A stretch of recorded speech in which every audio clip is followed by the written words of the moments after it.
Hello friends, welcome back to our new video.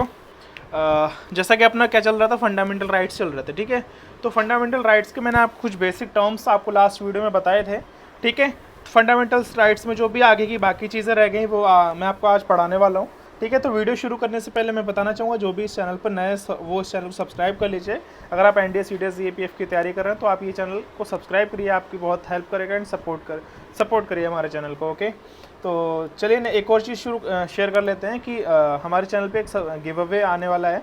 जैसे आप हमारे इस चैनल को 500 सब्सक्राइबर्स पूरे करवाते हो, वैसे हम ये टेबल चेयर को, स्टडी टेबल को गिव अवे करेंगे किसी भी एक सब्सक्राइबर को अपने। ठीक है, ये भी लाइव होगा कि हम किस तरह से अपने सब्सक्राइबर को चूज़ करेंगे। ठीक है, तो चलिए आगे बढ़ते हैं।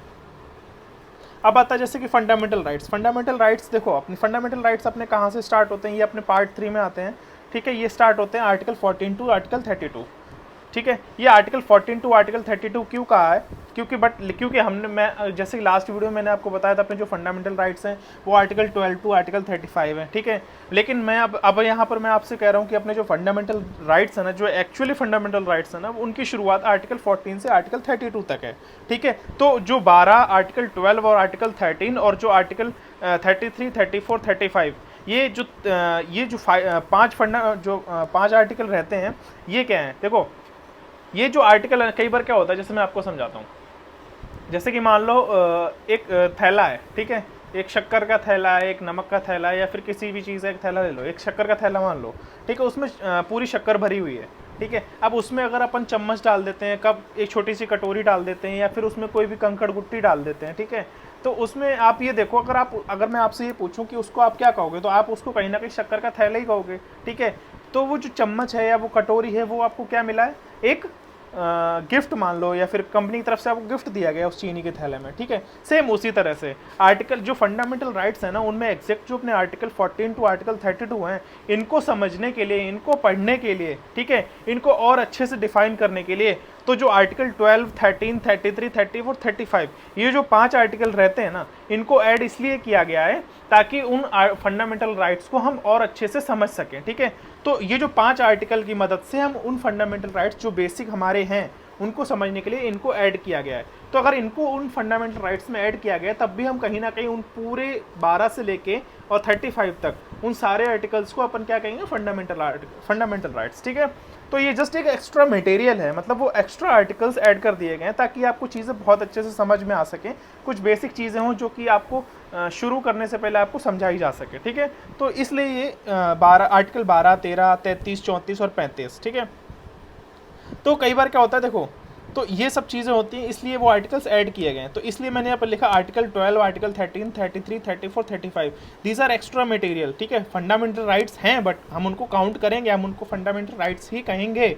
ठीक है, जब अपने से पूछा जाएगा फंडामेंटल राइट्स कहाँ से कहाँ तक हैं, तो अपन 12 टू 35 कहेंगे, पार्ट 3 में कहेंगे। बट अगर आपकी नॉलेज के लिए आपसे पूछा जाए तो आप कहोगे 14 टू 32 फंडामेंटल राइट्स हैं। बट ये जो आर्टिकल्स हैं, इनको जस्ट एक एक्सप्लेनेशन देने के लिए, आपको बहुत अच्छे समझाने के लिए एक extra material, extra information add की गई ताकि आपको फंडामेंटल राइट्स समझ में आ सकें। ठीक है, चलिए आगे बढ़ते हैं। देखो, 6 तरह के फंडामेंटल राइट्स होते हैं अपने। देखो, जैसे मैंने यहाँ पर मेंशन भी किए हैं आपने, जैसे राइट टू इक्वालिटी है, देखो आर्टिकल 14 से आर्टिकल 18 तक है, तो 14 से स्टार्ट हुआ है, तो आप देख सकते हो। ठीक है, राइट टू फ्रीडम है, आर्टिकल 19 से 22 है, राइट अगेंस्ट एक्सप्लॉयटेशन है, आर्टिकल 23 से 24 है, right to freedom of religion है, article 25 to 28, cultural and educational rights 29 to 30, right to constitutional remedies है, आर्टिकल 32। ठीक है, तो आप यहाँ पर ये देखो कि जो अपने फंडामेंटल राइट्स है ना, वो स्टार्ट भी 14 से हैं और एंड भी अपना 32 तक है। ठीक है, तो इसीलिए मैंने आपको पहले ये चीज़ बताई। ठीक है, नेक्स्ट एक इसमें पॉइंट ऐसा है कि जैसे राइट टू प्रॉपर्टी था, वो आर्टिकल 31 में था। ठीक है, पहले, बट उसको रिमूव किया गया 44th अमेंडमेंट के थ्रू। ठीक है, 44th अमेंडमेंट में उसको राइट टू प्रॉपर्टी को आर्टिकल 31 में रिमूव कर दिया गया।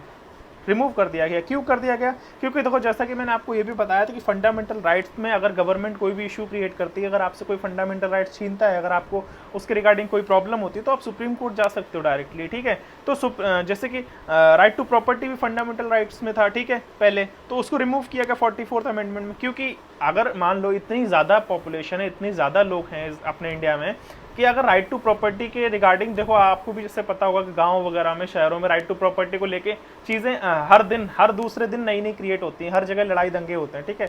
तो अगर इस तरह से राइट टू प्रॉपर्टी को लेके अगर हर कोई सुप्रीम कोर्ट और हाई कोर्ट जाने लग जाएगा ना, तो फिर कैसे काम चलेगा। सिर्फ उसी के लिए, ठीक उसी के लिए, इसलिए इसको राइट टू प्रॉपर्टी को आर्टिकल जो 31 में था उसको रिमूव किया गया 44th अमेंडमेंट के थ्रू, और उसको कहाँ रख दिया गया, आर्टिकल 300A में, ठीक है, जो कि कॉन्स्टिट्यूशनल राइट्स में आ गया। मैंने आपको ये भी बताया था कि 3 तरह के राइट्स होते हैं, कॉन्स्टिट्यूशनल राइट्स, फंडामेंटल राइट्स और स्टैट्यूटरी राइट्स, ठीक है। तो इन राइट्स में तो उसको जो राइट टू प्रॉपर्टी है उसको कॉन्स्टिट्यूशनल राइट्स में रख दिया गया, ठीक है। अब नेक्स्ट आता है, देखो 2 तरह के होते हैं फंडामेंटल राइट्स भी, 2 तरह के हैं। देखो यहाँ पर जो अपने आर्टिकल 15, आर्टिकल 16, आर्टिकल 19 और आर्टिकल 29 और आर्टिकल 30, ये जो 5 आर्टिकल है ना, ये आप याद कर लेना क्योंकि यहाँ से क्वेश्चन भी बनता है, ठीक है। तो ये 5 आर्टिकल आप याद कर लेना, right to equality article 15, article 16, right to freedom article 19, cultural and educational rights article 29 और आर्टिकल 30। तो ये 5 राइट्स है ना, ये सिर्फ उन्हीं को मिलेंगे जो कि इंडिया के नागरिक हैं, ठीक है। जो इंडिया के सिटीजन्स हैं उन्हीं को ही मिलेंगे इन आर्टिकल्स की पूरी आज़ादी। इन आर्टिकल्स को पूरे अच्छे से इस्तेमाल कर सकते हो, अच्छे से यूज़ कर सकते हो, ये राइट्स आपके कंप्लीटली आपके हैं, ठीक है। लेकिन ये उन्हीं के लिए जो कंप्लीटली इस देश के नागरिक हैं। बट इसके अलावा जो और राइट्स बचते हैं, इन 5 राइट्स के अलावा जो और राइट्स अपने रहते हैं 14 to 32 में, इन राइट्स को अगर हटा दिया जाए तो जो और राइट्स हैं जैसे आर्टिकल 22, आर्टिकल 33, आर्टिकल 22, आर्टिकल 25, ये इस तरह से जो आर्टिकल 28, ठीक है, आर्टिकल 17, तो ये जो एक्स्ट्रा जो बाकी के राइट्स रहते हैं बचे हुए, वो किसको मिलते हैं, वो उनको भी मिलते हैं। जैसे कि कोई मान लो फॉरेन से आके अपने इंडिया में रह रहा है, ठीक है, कोई मान लो फॉरेनर घूमने आया है, कोई फॉरेन से आके इंडिया में पढ़ाई कर रहा है, कोई फॉरेन से आके इंडिया में शिफ्ट हुआ है, कंप्लीटली वो नागरिक नहीं है, ठीक है, कहीं ना कहीं वो NRI मतलब यहाँ का वीज़ा लेके रह रहा है, यहाँ पर पढ़ाई कर रहा है, ये सब चीज़ें, तो पढ़ाई तो कर रहा है बट उसको वो जो कंप्लीटली राइट्स है ना वो नहीं मिलेंगे। तो जो बाकी के राइट्स है ना वो फॉरेनर और सिटीजन्स दोनों के लिए हैं, बट ये राइट्स सिर्फ और सिर्फ इंडिया के सिटीजन्स के लिए हैं, 5 राइट्स, ठीक है। तो मैंने आपको क्या बताया, ये राइट्स सिर्फ इंडिया के सिटीजन्स के लिए हैं, और जो बाकी के राइट्स बचे हुए हैं ये फॉरेनर्स और इंडिया के नागरिक दोनों के लिए हैं, ठीक है। तो इसमें फॉरेनर्स भी ये राइट्स एंजॉय कर सकते हैं, बट ये राइट्स कंप्लीटली इंडियंस के लिए हैं, ठीक है। याद कर लेना क्योंकि कई बार अपने से क्वेश्चन पूछा जाता है किस तरह से कि भाई 4 ऑप्शन दे दिए जाते हैं, आर्टिकल 15, आर्टिकल 22, आर्टिकल 18, आर्टिकल 15, इनमें से कौन से राइट्स हैं जो कि सिर्फ इंडियन सिटीजन्स ही यूज़ कर सकते हैं कम्प्लीटली। तो यहाँ पर आपको पता होना चाहिए, ठीक है। चलिए आगे बढ़ते हैं। देखो फिर एक और चीज़ आती है, एक आता है पॉजिटिव राइट, एक नेगेटिव राइट, ठीक है। ये आपकी नॉलेज के लिए सीधा आप सिर्फ सीखते जाइएगा, ठीक है। तो पॉजिटिव राइट, नेगेटिव राइट क्या है। पॉजिटिव राइट का यहाँ पर मतलब है कर सकते हैं, और नेगेटिव राइट्स का मतलब है नहीं कर सकते, ठीक है। तो जब कर सकते हैं तो अपने को एक ऐसी फीलिंग आती है, पॉजिटिव फीलिंग आती है कि हाँ आप कर सकते हो। एक नेगेटिव फीलिंग कैसी आती है, जब आप ये करोगे तो आपको सज़ा मिल जाएगी, आप ये नहीं कर सकते हो, आप ये कर सकते हो पर इसके रिगार्डिंग आपको ये सज़ा मिलेगी, आप ये नहीं कर सकते, वो नहीं कर सकते। जैसे कि मैंने यहाँ पर एग्जाम्पल लिखा जैसे कि पॉजिटिव राइट में मैंने लिखा आपको एक पॉजिटिव फीलिंग के लिए कि आर्टिकल 25 जो कि अपना फ्रीडम ऑफ रिलीजन है, यहाँ पर यह है कि मान लो फ्रीडम ऑफ रिलीजन मतलब ये है कि आपको पूरी आज़ादी है अपने धर्म का, धर्म की पूजा करना, आपके अपने धर्म की रक्षा करना, आपको अपने धर्म को फैलाना, ठीक है, चारों तरफ इस देश दुनिया में, मतलब चारों लोगों, बहुत से लोगों पब्लिक के बीच आप अपने धर्म की प्रमोशन कर सकते हो, आप फैला सकते हो उसको, ठीक है। तो यहाँ आप देखो हर एक चीज़ आपको ऐसे आ रही पॉजिटिव फीलिंग कि आप अपने धर्म की रक्षा कर सकते हो, आप अपने धर्म की पूजा कर सकते हो, आप अपने धर्म को फैला सकते हो, यानी कि आपको हर एक चीज़ की परमिशन मिल रही है। तो आप देख रहे हो कि आपको एक पॉजिटिव फीलिंग आ रही है, ठीक है। तो फ्रीडम ऑफ रिलीजन इसमें ये होगा कि आपको पूरी आज़ादी है, आपसे कोई भी सरकार ये नहीं कह सकती, कोई भी नागरिक ये नहीं कह सकता आप अपने धर्म की पूजा मत करो, आप ये मत करो, वो मत करो, नहीं, आपको पूरी आज़ादी है, ठीक है। तो यहाँ आपको एक पॉजिटिव फीलिंग आ रही है, ठीक है। सेम उसी तरह से नेगेटिव राइट्स में देखो, नेगेटिव राइट्स में एबॉलिशन ऑफ अनटचेबिलिटी। अनटचेबिलिटी क्या, छुआछूत, ठीक है। अनटचेबिलिटी जैसे कि अपने पुराने जब अपने देश में अंग्रेजों का शासन था तो उस टाइम क्या अंग्रेज हम लोगों को बहुत छोटा फील कराते थे कि अगर मान लो हमारा उनसे टच हो गया, कुछ भी बॉडी पार्ट टच हो गया, हमारा कपड़ा हमने उनका टच कर लिया, या उनको हमने पानी पीने को दिया, तो वो किस तरह से रिएक्ट करते हैं, अरे नहीं आप बहुत छोटे लोग हो, आपका ये आपने हमें छू कैसे लिया, हम आपके हाथ का पानी नहीं पियेंगे, हम ऐसे नहीं रहेंगे, हम वैसे नहीं रहेंगे। मतलब अंग्रेज हम लोगों को ना कंटिन्यूसली ना हमको वो छोटा फील कराते थे, ठीक है, कि आप बहुत गंदे लोग हो, आप बहुत छोटे लोग हो, आप कुछ नहीं आता आपको, ठीक है। तो अबॉलिशन ऑफ अनटचेबिलिटी, इस अनटचेबिलिटी को रिमूव करने के लिए, ठीक है। तो अगर मान लो कल को सरकार है या फिर नागरिक है, अगर आप किसी को पानी देते हो, अगर कोई ये कहता है हम आपके हाथ का पानी नहीं पी सकते, ठीक है, हम सरकार कहती है आपसे कि आप बहुत छोटे हो, आप बहुत गरीब हो, हम आपको ये अपॉर्चुनिटी नहीं दे सकते हैं, छुआछूत तक आप फैला रहे हो, ठीक है, आप ये सब, तो ये एक नेगेटिव फीलिंग आ रही है। मैं आपको यहाँ नहीं कह रहा कि भाई ये राइट गलत है, ये राइट सही है, मैं आपको ये नहीं कह रहा कि ये फ्रीडम ऑफ रिलीजन सही है, अबॉलिशन ऑफ अनटचेबिलिटी गलत है, मैं आपको सही गलत नहीं बता रहा, मैं जस्ट एक सेंस बता रहा हूँ, एक राइट बता रहा हूँ, एक थॉट बता रहा हूँ कि इधर आपको मिल रहा है पॉजिटिव कि आप कुछ भी कर सकते हो, वहाँ पर आपको नेगेटिविटी आ रही है, आपका हाथ का पानी नहीं पी सकते, आप इधर उधर घूम नहीं सकते, आप उसको छू नहीं सकते हो, ठीक है, अनटचेबिलिटी। तो ये है। नेक्स्ट आता है कि जैसे कि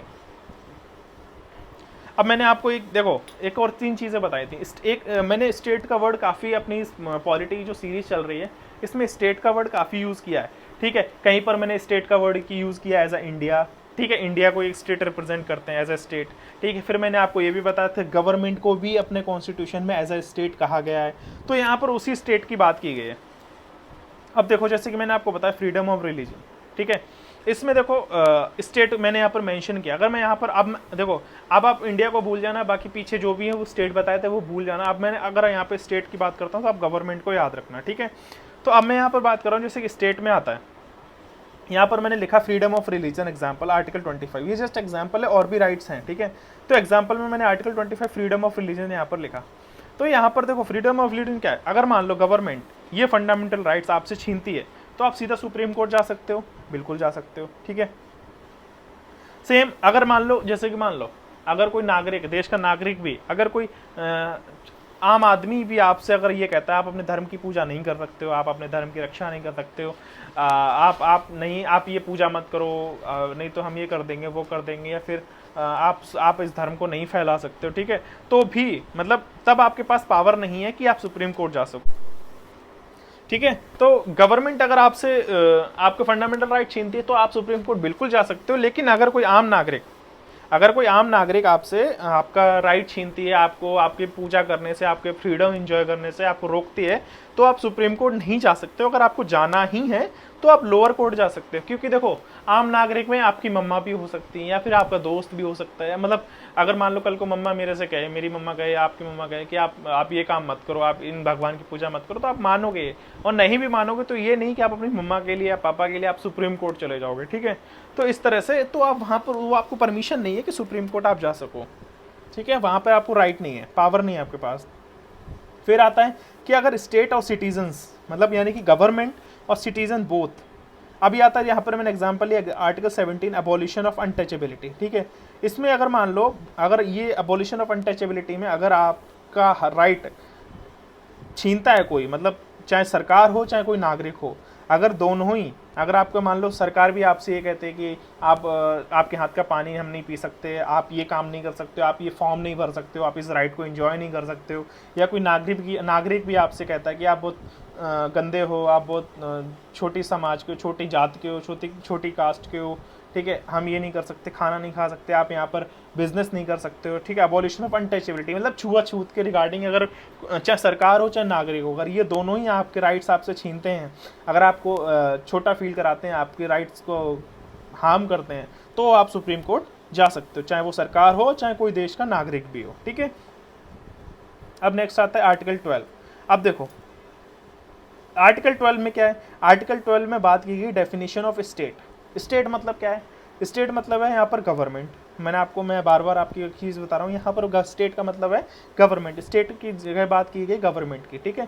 गवर्नमेंट में क्या आ जाता है, डेफिनेशन ऑफ स्टेट, यानी कि अब देखो आर्टिकल 12 और आर्टिकल 13, आर्टिकल 33, आर्टिकल 34 और आर्टिकल 35, ये 5 आर्टिकल मैंने आपको बताए थे कि इन 5 आर्टिकल की मदद से ही आपको जो आर्टिकल 12 to 32 हैं, आर्टिकल 14 to 32 हैं, वो तभी आपको समझ में आएंगे, ठीक है। तो पढ़ाऊंगा तो मैं आपको आर्टिकल 12 से, ठीक है, आर्टिकल 35 तक सीक्वेंस से, इसलिए ताकि आपको समझ में आ सके। अब देखो यहाँ पर आर्टिकल 12 है, आर्टिकल 12 में क्या बात की गई, definition of state. Definition of state मतलब गवर्नमेंट, ठीक है। तो गवर्नमेंट में कौन कौन आ जाता है, गवर्नमेंट में आ जाता है सेंट्रल गवर्नमेंट आ जाती है, ठीक है, सेंट्रल गवर्नमेंट आ जाती है, स्टेट गवर्नमेंट आ जाती है, पंचायत आ जाती है, म्यूनसिपैलिटीज़ आ जाती हैं, ठीक है। अब जैसे सेंट्रल गवर्नमेंट के लिए पार्लियामेंट रूल्स और लॉज बनाती है, स्टेट गवर्नमेंट के लिए स्टेट लेजिस्लेचर रूल्स बनाती है, ठीक है, या अदर अथॉरिटीज़ आ जाती हैं, ठीक है। तो अदर अथॉरिटी, जैसे अब इस आर्टिकल में ना अदर अथॉरिटीज जो मेंशन किया ना, ये शब्द, ये अदर अथॉरिटीज, ठीक है, ये अदर अथॉरिटीज क्या है, ये डिफाइंड नहीं है,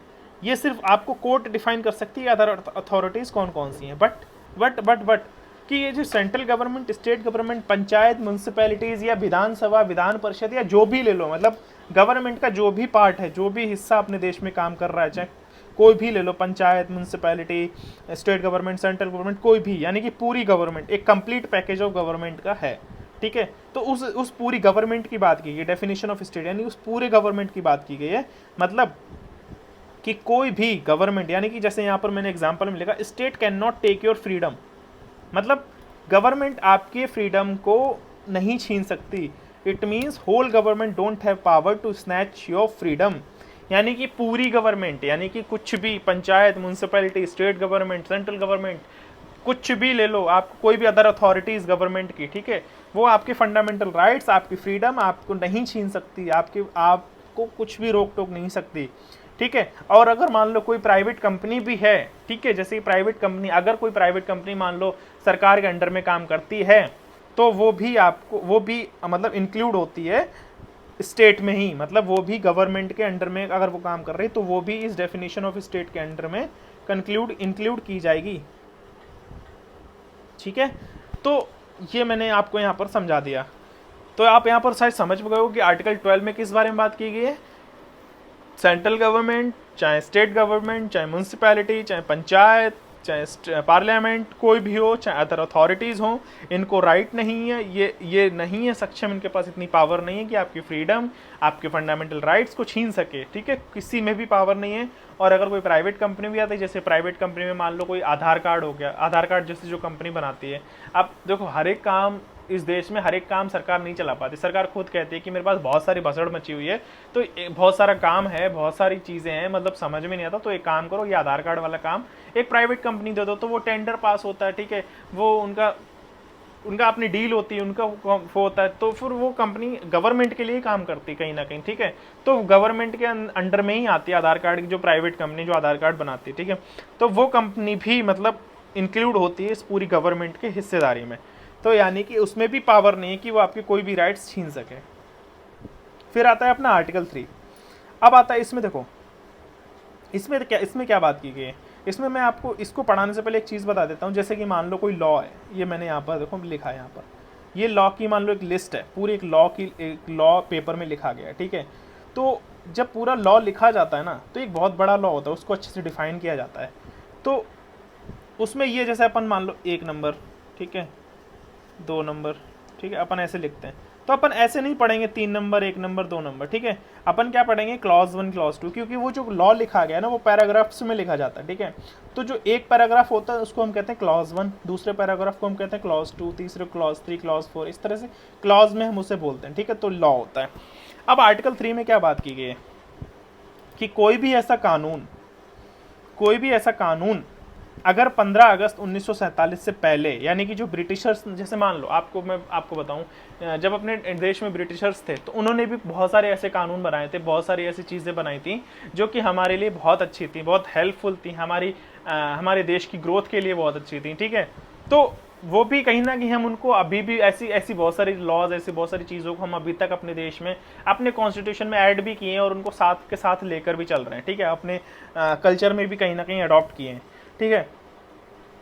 लेकिन इसमें बात की गई है कि अगर 15 अगस्त 1947 से पहले जो ब्रिटिशर्स ने कानून बनाए थे और 15 अगस्त 1947 के बाद जो हम इंडियंस ने कानून बनाए हैं, अगर वो सारे कानून फंडामेंटल राइट्स को फंडामेंटल राइट्स के लिए प्रॉब्लम क्रिएट करते हैं, या लोगों को उन लॉज से, उन कानून व्यवस्था से अगर कोई परेशानी होती है, अगर कोई दिक्कत होती है, किसी को कोई मुश्किल पड़ती है, ठीक है, तो उस लॉ को रिमूव किया जा सकता है।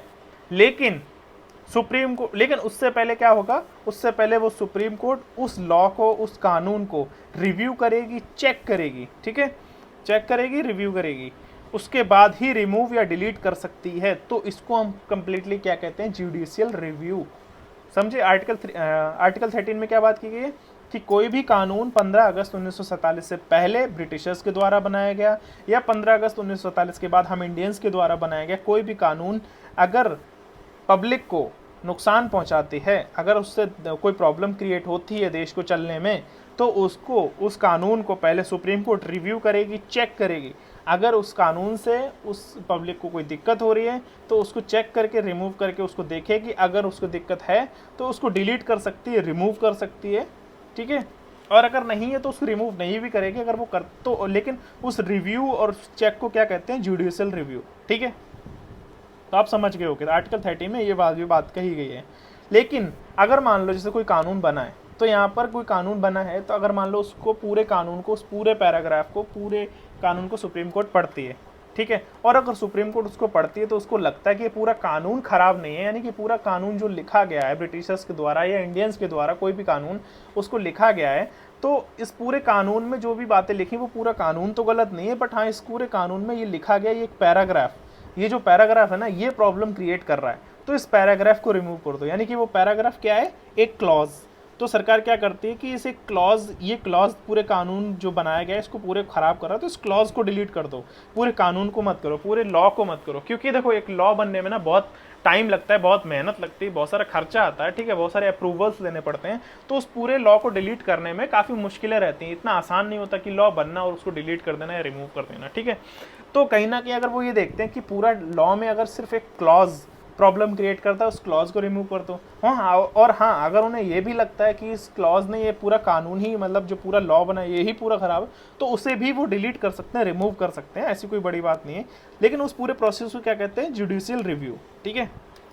अब दूसरी बात ये कि जो जुडिशियल रिव्यू मैंने यहाँ पर वर्ड यूज़ किया ना, ये अपने कहीं भी पूरे कॉन्स्टिट्यूशन में ये वर्ड रिटन नहीं है, ठीक है। ये कॉन्सेप्ट है, जस्ट एक कॉन्सेप्ट है जुडिशियल रिव्यू, जो कि हमने कहाँ से लिया है? यूएसए से।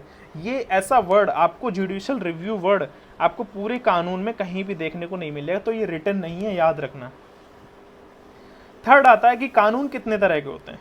कानून जैसे कि मान लो आप आइसक्रीम खाने जाते हो, तो आइसक्रीम में आपको बटर स्कॉच, वनीला, चॉकलेट, तरह तरह के आपको फ्लेवर्स मिलते हैं, सेम उसी तरह से, ठीक है। तो ये कानून भी कई तरह के होते हैं, जैसे ऑर्डिनेंस होता है, ऑर्डर होता है, बाई लॉ होता है, रूल होता है, रेगुलेशन होता है, नोटिफिकेशन होता है, कस्टम होता है, यूसेज होता है, ठीक है। तो ये तरह तरह के कानून होते हैं, तो ये सब इंक्लूड होते हैं इस पूरे कानून की लिस्ट में, ठीक है। आर्टिकल 13 में जो कानून के बारे में हमने बात की कि अगर कोई लॉ बनता है तो उसमें अगर कोई प्रॉब्लम क्रिएट होती है तो हम उसको डिलीट या रिमूव भी कर सकते हैं, सुप्रीम कोर्ट उस पर रिव्यू और रीचेक करती है। तो आर्टिकल 13 में तो ये वाली बात की गई है।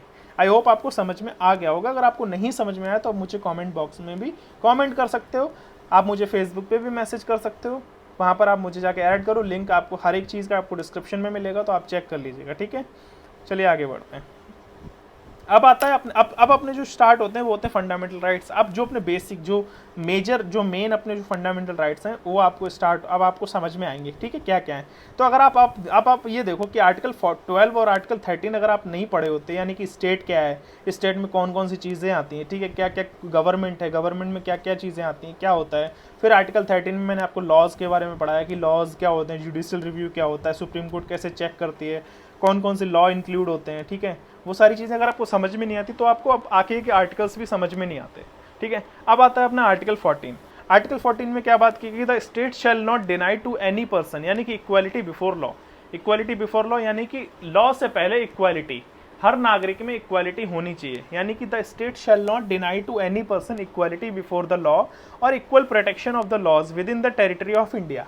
यानी कि अपनी जो इंडिया की बाउंड्री है, territory of India within, यानी कि जो अपने इंडिया की बाउंड्री है उसके अंदर अंदर अपने देश में अगर कोई नागरिक है तो उसको इक्वली ट्रीट किया जाएगा, इक्वल उसको प्रोटेक्शन दी जाएगी कानून से, और उसको कानून से पहले दर्जा दिया जाएगा। यानी हर एक इंसान को, हर एक नागरिक को कानून से पहले इक्वल बिफोर द लॉ, यानी कि कानून से पहले उसको इक्वली ट्रीट किया जाएगा, इक्वली उसको आज़ादी मिलेगी, इक्वली उसको नागरिकता मिलेगी और उसको इक्वली उस कानून से प्रोटेक्शन भी दी जाएगी, ठीक है।